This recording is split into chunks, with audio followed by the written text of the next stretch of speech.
To my brothers, are you working harder than usual? Do you find yourself stressed? Or you just simply need a rest? Where you can unwind and have an open discussion of well-being, self-care, or simply just being a man in today's world. And join me on November 12th at the Charleston House, 120 East Avenue, where you can take off that professional hat, have a sip or two, maybe a puff, cigar, of course. I'm your host, Ra, at the Fatha Torch podcast, where we advocate for the fathers mentally, physically, emotionally. Being a father is rough and it's hard, but it's even harder when you don't have self-care. So come on down to the Charleston House, November 12th, Fatha Torch. Be the dad you wish you had. Jazzcast Pros. With depression, it has a nasty stigma with it, right? Because most people think depression means you're weak, right? You can't handle it. You're not man enough. Speaking on emotional intelligence, it's a powerful tool. And we often forget about our emotions because we speak on spiritual, we speak on mental to a degree, we speak on physical, but double talk it. But we never truly speak on our emotional, especially as men. Generally, for like the feminine or women, it's a little bit easier. Like the way that they relate to one another, they share things on their heart in ways that men don't do that generally, right? Like we don't generally sit down and have a heart to heart. So like that stuff builds, and it builds day after day, week after week, month after month. From what I understand in my experience counseling people, and from my own experience with depression, mm-hmm. I can tell you that like connecting with yourself either through art or with another person can be just the beginning of figuring out how to handle some of this, you know? Absolutely. But it's hard to do that when we were conditioned as men in this society to be like, not only do we not share as much as women, but we shouldn't share as much as women. One of the things about depression that's so hurtful is that it makes you think that you alone are suffering and you're suffering alone. Oh, yes. And when you get into community, you realize you're not the only one. Welcome to Fatha Torch, the podcast to help you, the new and renewed fathers, cope with anxiety and stress of fatherhood so that you can be the father or the dad you wish you had. I'm your host, Ra, founder of Abimelech Foundation, an artist and a father of 9. My mission is to help you reclaim your power and ease your minds or ease your concerns about being a father in today's social climate. Today's episode, is he just dumb or is it something deeper? I have 2 guests today, 2 important guests. One is Carl Finger, the podcast survivor in depression. And I have Joel Lesser. He's another podcaster of Unrevealing Religion podcast. Can you guys hear me? Yeah, I can hear you. You're in. All right. Yeah. Let me go ahead and give you a round of applause that you came on through.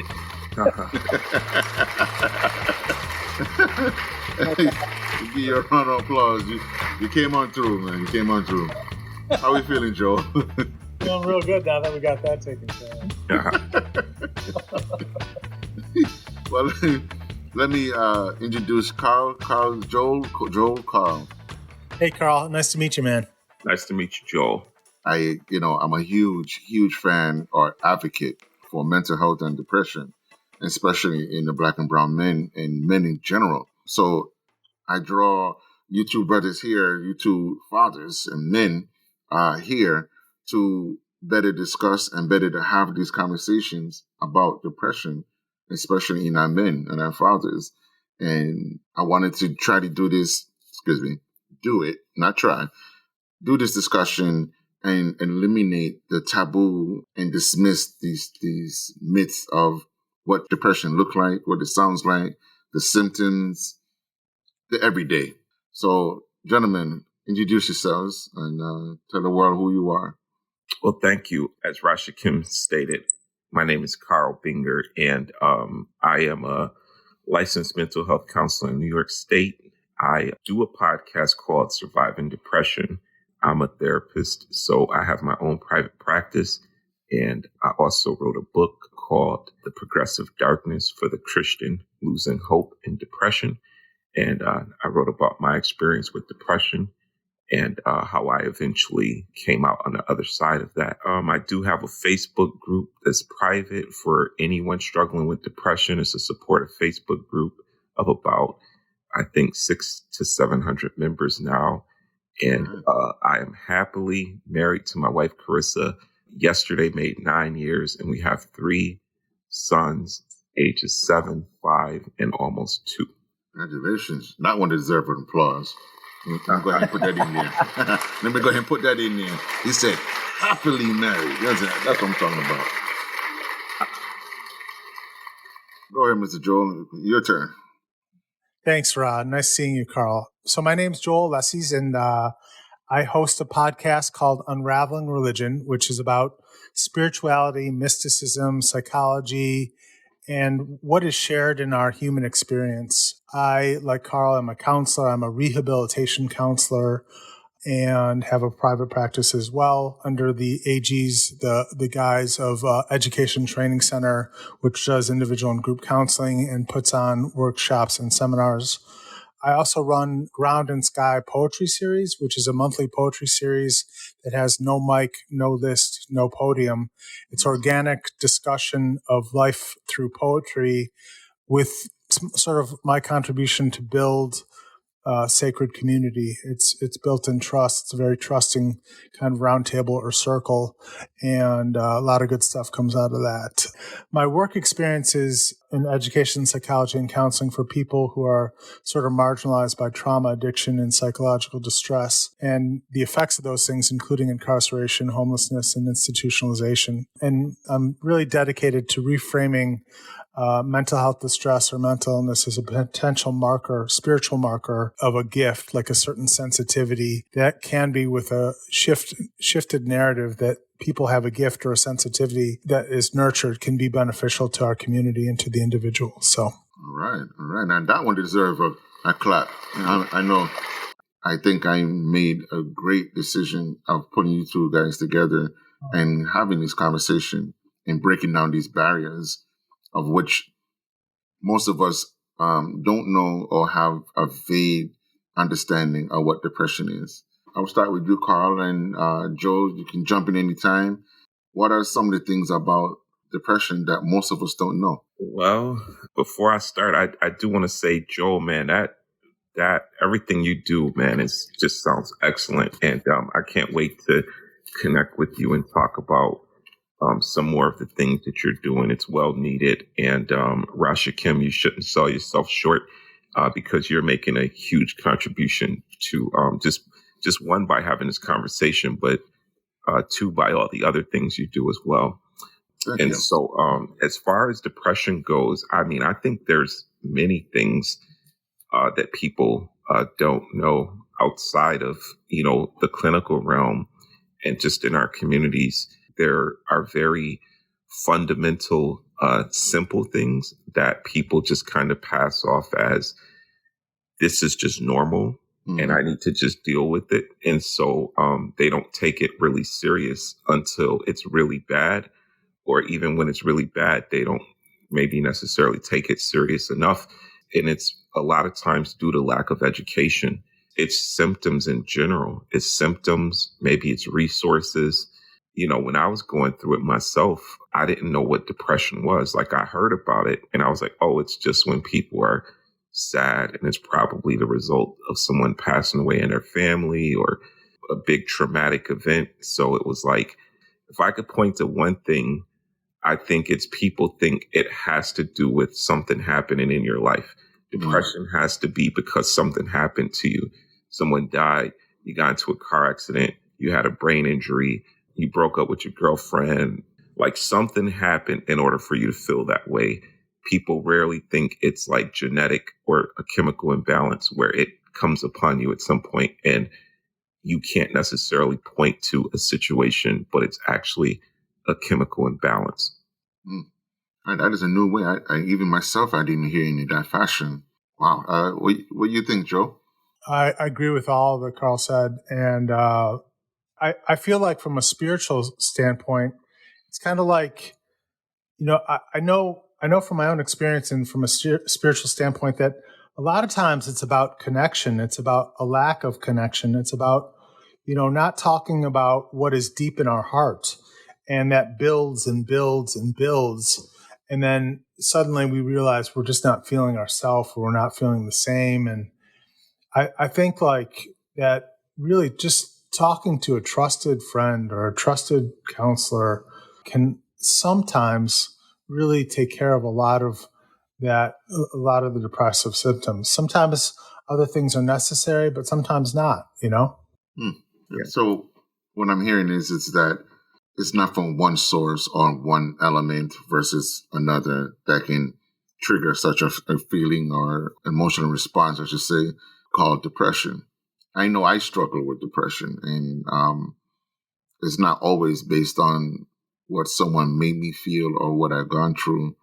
Sometimes it could be unrealistic expectations. It can be Yeah. something as simple as not feeling 100% of you, right? You going through life and you coast.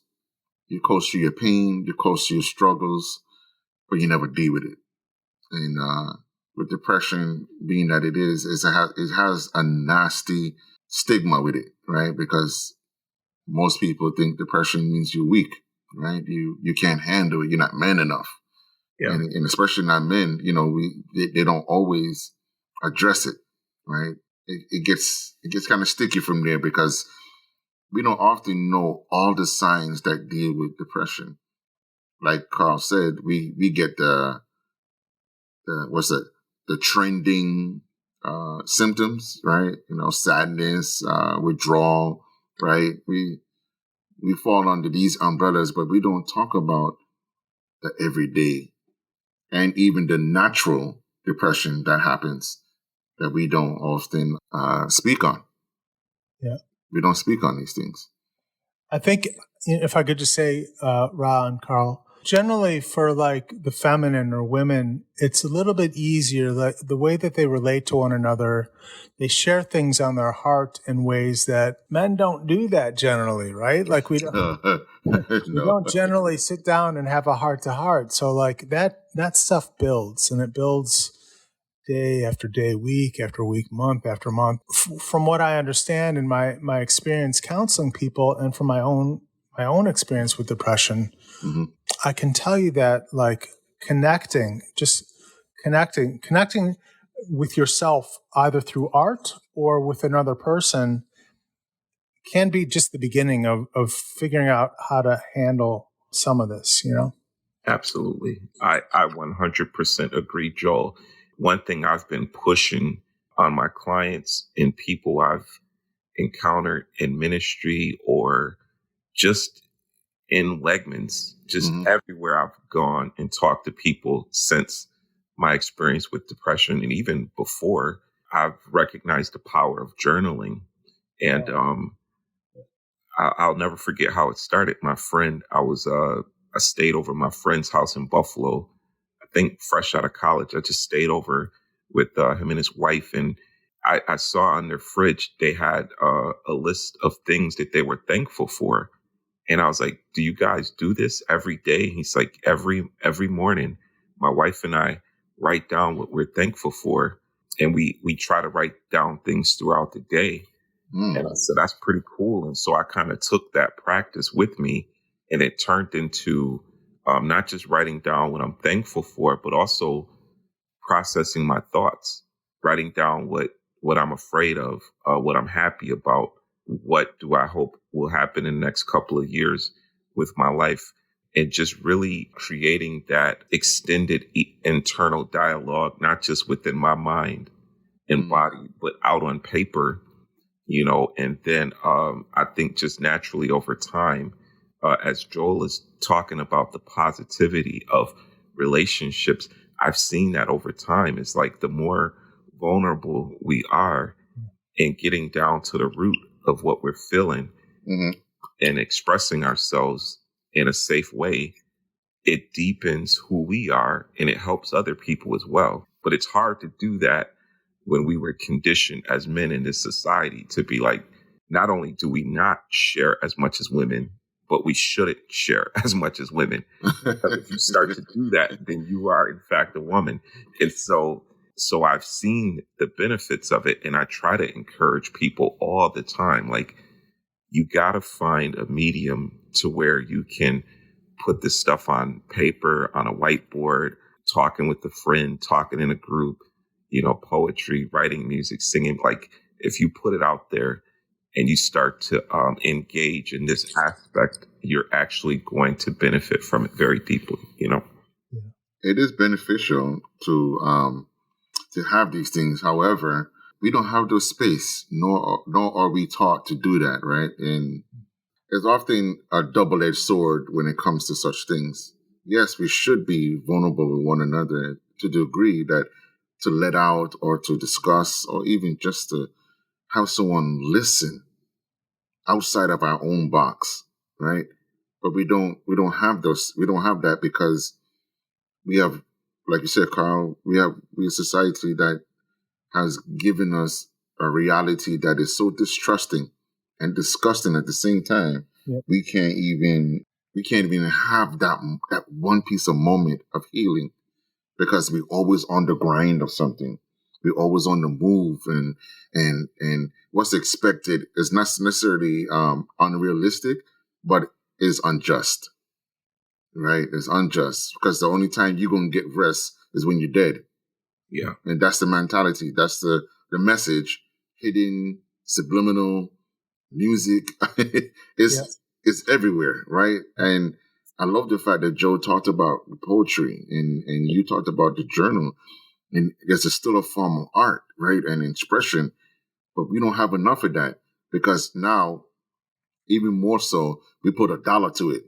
So your healing has a cost, right? Yep. Your self-care has a cost. So if you're not a booming artist or you're not a trending artist, your healing becomes another stress factor. Right. Yeah. Right? Because capitalism has taken over everything, even as something as self-care. Yeah. Rob, that's so true. And I think one of the things that I'd like to say real quick is just, one of the reasons why I do the Ground and Sky Poetry Series and the Roundtable, I say this, that curiosity is the invitation, and there's no charge to it. I don't make any money from it. I don't charge anything for it. It's all sort of an organic reach just for people to get together. And what poetry does, Carl and Ra, is that for me, it opens up there's what we can normally talk about in conversation, but when you throw the spear of poetry in that, it pierces that and shatters it, and then you open up the terrain to like what's really going on for people. Who have you lost, or like what losses have you suffered, or what are you enduring, or what has happened to you? And people write about this in poetic ways through poetry, and then what you discover is that you're not alone. So you think, like, one of the things about depression that's so hurtful is that it makes you think that you alone are suffering and you're suffering alone. Oh, yes. And when you get into community, you realize you're not the only one. Absolutely. That is so true, man. Yeah. It's so true. It always makes you feel you are alone. It's kind of like a domestic dispute, right, or a situation, right? I withdraw you from what can heal you, right? But you're doing it to yourself in this regard, right? You withdraw from everything that remind you of you, and you feel alone, so there's no hope, which can lead to so many other things. I mean, the fathers that I see and fathers that I interact with, I myself could say, yes, they're struggling with depression. However, what type of depression is a different story. And the fact is that I cannot diagnose them, but I do put them on the awareness that, you're struggling. It's okay. It's okay. There's people like you, and there's people that's in front of you. I myself, who struggle with this very same, I should say, feeling, but not so much situation, because your trigger might be different from what triggers me. And I try to give them a sense of belonging so they don't feel that they're alone, but it's still up to them to want to seek help. Does that Absolutely. make sense? I mean, Yeah, no, it what do you makes guys sense. think? Yeah, very much, Rob. Yeah, you gotta seek help. One of the, I guess, phrases I coined is like, people always say like misery loves company. And Oh it's like, yeah. I get that there might be some real miserable people out there who just are toxic and don't like other people. I said, but when it comes to depression, it's not that misery loves company. It's misery yearns for empathy and understanding of what we're going through and what they're going through. And so I think people, they think of toxic people that they've met in their lives, and Yeah. they're like, oh, that person's just so depressed and a Debbie Downer. And then they project that onto people who's actually going through depression. And they say, well, misery loves company. And Mm. it's just like, nah, man, like with clinical like depression, it's like you just really want someone to understand you on the deepest level because you feel so alone.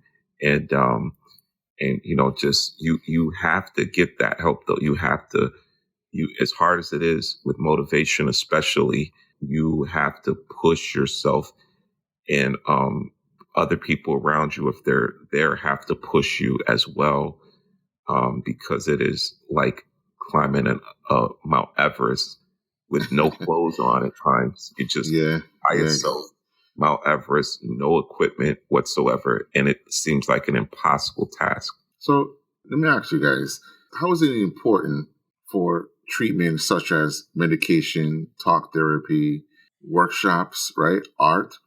How important is that when it comes to depression, or do you feel that is something that's forced upon people that doesn't necessarily take it well? Um, I think they can all be very important. I know for me, from my own personal experience, from talking to other people, I think every person is unique, and what works for me may not work for you. So even in a Facebook group, when I talk to people about this, I think at one point someone said to a struggling member in the group, you should just smoke weed. It's like, that happened at a barbershop talk too, by the way. I told Yeah. people before the talk, I said, someone inevitably is going to come in here and say, man, you need to just smoke some weed. And sure enough, 40 minutes into the talk, somebody said, man, you need to just smoke some weed. And the Yeah. whole barbershop erupted in laughter. Like, oh my God, he just said that, Joe. He just said that. And I'm like, I told you, because especially in the hood, where that's like, people deal with a lot of their problems by just smoking and drinking, listening to music, smoking and drinking. And it's like, that doesn't help. Like, it may help some people, like in a sense that if someone is dealing with depression and they smoke weed, it might help them temporarily. It would, but telling someone to just smoke weed would be equivalent to me telling someone to just go on meds, because medications might not help some people. Mm. Medications have helped me. I've been on medications since 2007, and they've helped me the entire time. But Mm. that doesn't mean I'm going into every situation saying just go on meds. So Right. I wouldn't encourage people to smoke weed, just like I wouldn't just say go on meds. But what I would say, universally, if you exercise, if you eat well, and you have a really good sleep routine, that's something you should have. Like, I don't think anyone would argue that you shouldn't have those. And then getting into counseling, I think, would be good too. Then you start to get into other like additional things where Mm. I think they could kind of be optional. Medications might be necessary for some people. Medications may make some people worse. Medications, it may take a trial and error period with medications. That is the So truth. I typically don't just say go on meds, but I also tell people, yeah, don't just go smoke weed either. Right. Hey, cures all cures, right? Right. Yeah. Yeah, one method for everything. Yep. The ability to escape and to go into an alternate realities, and that self-medicated mentality. You have to admit it it comes from depriving access and having some type of relief. Like you said, it's a Band-Aid. And once you're no longer high or inebriated, then you got to face the reality that you did not handle or even, considered any kind of help. Now it becomes a burden. Yes. It becomes a burden. And I hear that a lot, just smoke weed and you should be fine. And especially, like you said, like barbershops or certain gatherings, even in the club, somebody might say they have an issue or a problem, or they're actually going through something and they have a trusted friend and the friend is talking to them. And the first thing they say, we have this absolute solution to everything. We say, man, just smoke some weed. Or you know what I would do? I drink till I can't think no more. And it's like, that's not even a solution. You just pretty much numbed yourself for the temporary moment, creating another problem with the problem you did not solve. Right. And now you have a double whammy.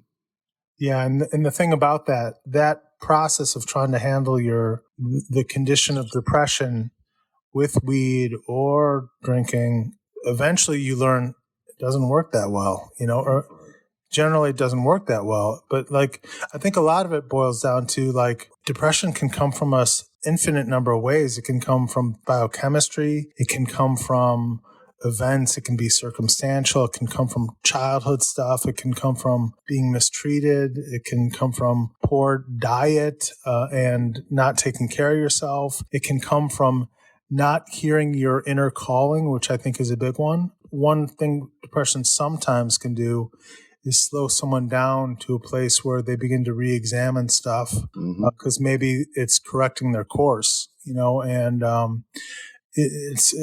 depression is terrible. It's awful. It's debilitating, but there are, I always try if I can to give the possibility or hope that maybe there's some reason also for it, that if you can find some benefit to looking deeper into yourself or to listening deeper to yourself, that maybe you can make something good out of it.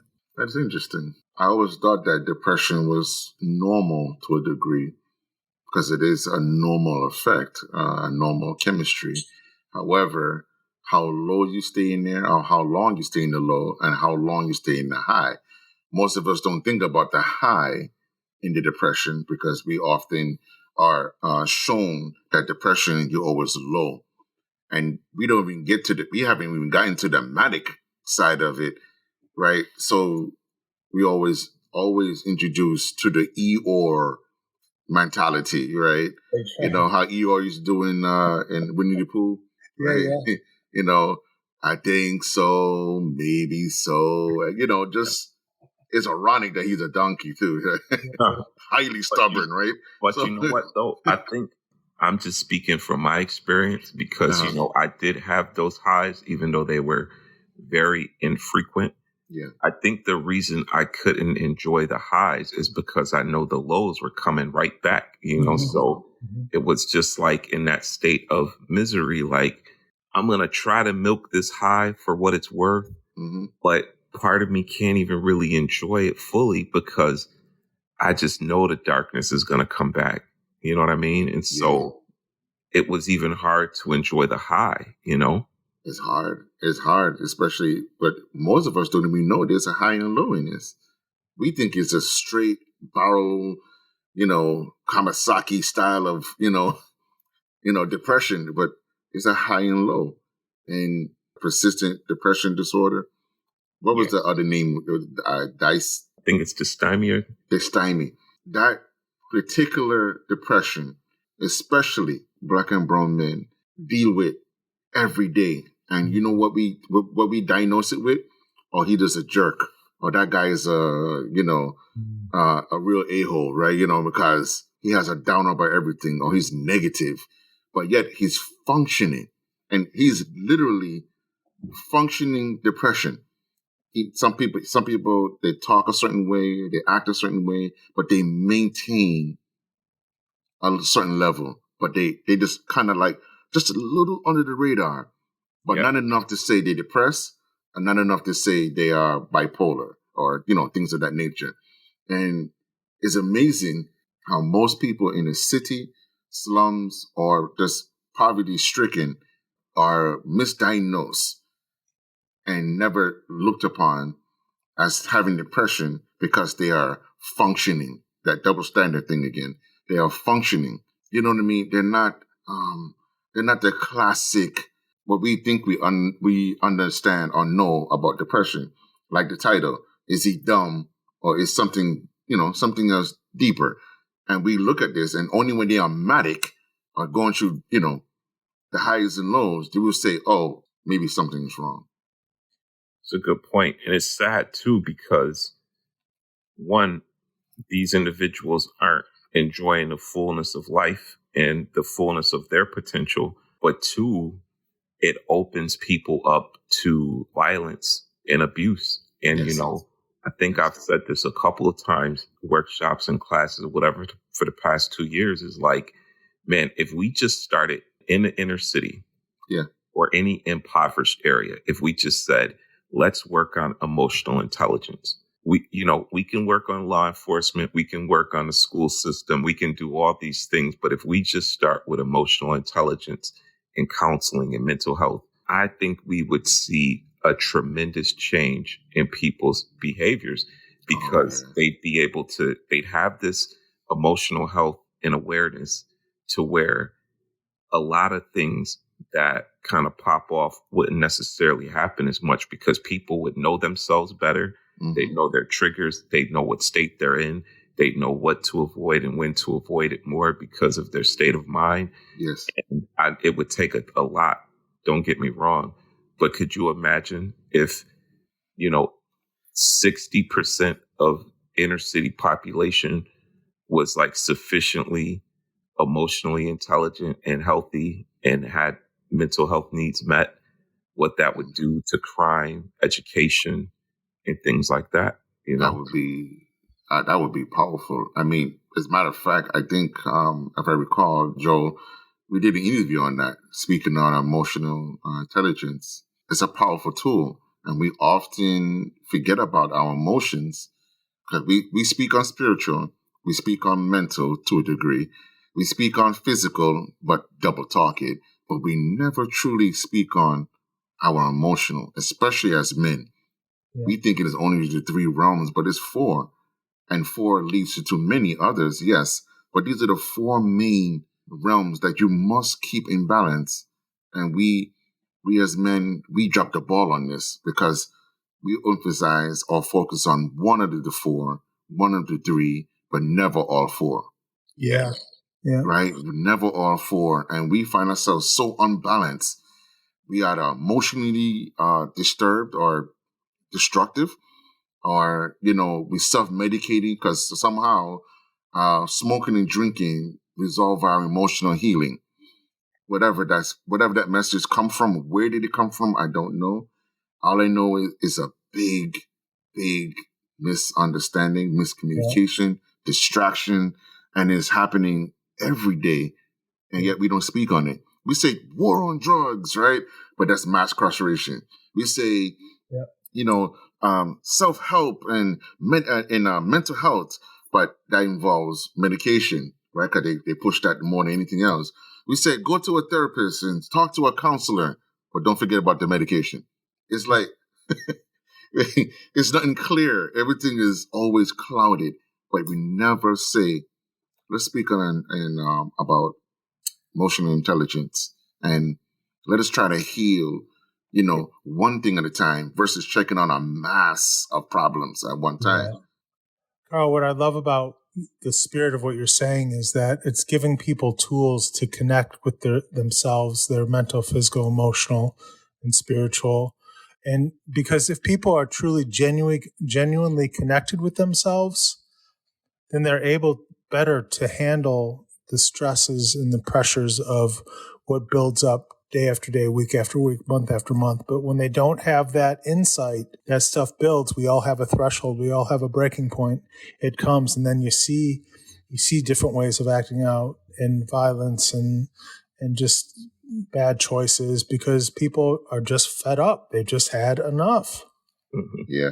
In my little small corner of the world, I just try to make it and normalize men being able to express themselves. I know there's, friends of mine from high school or college, or I'm pretty positive there's some men from all those arenas who see me expressing myself and thinking, that's that he coming off as weak, or that kind of sounds like a woman. And it's like, dude, I don't care. Like, I'm not doing this for you specifically. Like, the people who are talking bad about it, I'm not doing it specifically for them first.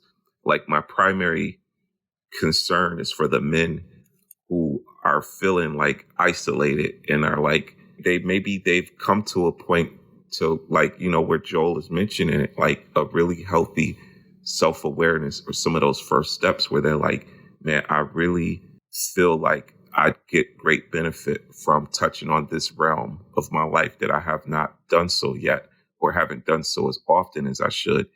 And so I'm talking to those men first. And then the other guys, hopefully over time, will be like, yo, like, I've been down on this for a while, but I'm kind of opening up to this now. And I think it'll actually be a benefit now.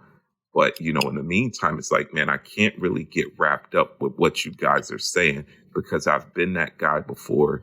And it's not healthy if you can't fully express yourself as a human being. Like, if you block up and lock up parts of you that's essential to being a human, you're not fully being human, and therefore you suffer more. But if you're like, I need to unlock and not block this emotional element and be fully human, and now I can fully thrive, And Carl, you're building the bridge to those who are looking for the bridge. And that's important, man. That's really important. Yep. Building that bridge, that healing bridge, right? That bridge of non-judgment, and the bridge of, like you said, being human. Like, it's okay, man. If you feel pain, you can say ouch, right? Yeah, you can say it. You know what I mean? You can express that. It doesn't make you weak. Wow. I mean, I can make this a part 1, part 2. But this is great. This is great. I like the dialogue. I like the chemistry. So I'd like to thank my guests for coming and giving, us the blessing knowledge and the understanding of depression. And the theme, is he just dumb, or is it something deeper? Hopefully, this title alone would help you to understand that it's simply not always what you see is the problem. It could be deeper, or it could be he's just a knucklehead. I mean, trials and tribulations and overstanding yourself. Again, thank you, Carl. Thank you, Joe. Thanks for having me. Thank you guys. And you guys has made my day right now. Thank you. I needed this myself. We got to do this more often. Let's not make this a one-time thing. That sounds great, Ralph. Sounds great, man. And enjoy the rest of your day. Stay healthy. Many blessings, Carl. Yes. Many blessings, Carl. You too. Take good care, Ralph. This is a beautiful discussion. Hopefully you enjoy, and please leave a comment. Don't be shy. Don't shy away. If you have any questions, any feedback, please reach me back at fathatorch.com and join me for the next episode Sunday, streaming live on Apple Podcasts, Spotify, wherever you get your podcast from. Enjoy and be blessed. Fatha Torch out. Guidance.